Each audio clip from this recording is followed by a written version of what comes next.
Lottery agents and workers union CITU Palakkad ജില്ലാ സമ്മേളനം നടന്നു.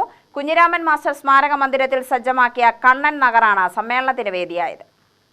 നമ്പർ എഴുത്ത് ലോട്ടറി, സെറ്റ് ലോട്ടറി തുടങ്ങിയ നിയമവിരുദ്ധ പ്രവർത്തനങ്ങൾ നിയന്ത്രിക്കേണ്ടതുണ്ടെന്ന് സമ്മേളനം അഭിപ്രായപ്പെട്ടു. സമ്മാനഘടന, ടിക്കറ്റ് ക്ഷാമം എന്നീ വിഷയങ്ങളിലെ അനിശ്ചിതത്വം നീക്കണമെന്ന് സമ്മേളനം ആവശ്യമുന്നയിച്ചു. CITU ജില്ലാ സെക്രട്ടറി M. ഹംസ ഉദ്ഘാടനം ചെയ്തു. ലോട്ടറി തൊഴിലാളികളുടെ ക്ഷേമനിധി വന്ന സന്ദർഭത്തിൽ ഈ ആശയങ്ങൾ തമ്മിലുള്ള സംവാദങ്ങൾക്കിടയിൽ ഇനി കൂടുതൽ ക്ഷേമനിധി ആവശ്യമില്ല എന്ന് എഴുതി വെക്കപ്പെടുകയും എന്ന് തീരുമാനിക്കുകയും ചെയ്ത സമയത്താണ് ലോട്ടറി തൊഴിലാളി ക്ഷേമനിധി വരുന്നത്.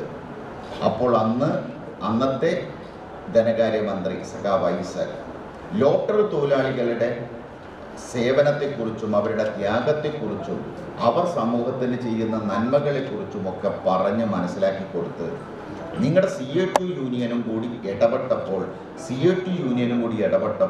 ക്ഷേമനിധി എന്നത് ലോട്ടറി തൊഴിലാളികൾക്കും ഒരു ക്ഷേമനിധി ഉണ്ടാക്കാൻ തീരുമാനിക്കുകയും ആ ക്ഷേമനിധിയുടെ ആനുകൂല്യങ്ങൾ ഇന്ന് ലോട്ടറി തൊഴിലാളികൾക്കെല്ലാം ലഭിക്കുകയും ചെയ്യുന്നുണ്ട് എന്നാണ് നമ്മുടെ വിശ്വാസം.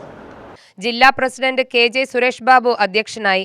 Lottery agents and sellers federation സംസ്ഥാന ജനറൽ സെക്രട്ടറിയും ക്ഷേമനിധി ബോർഡ് ചെയർമാനുമായ TB സുബൈർ സംഘടനാ റിപ്പോർട്ട് അവതരിപ്പിച്ചു.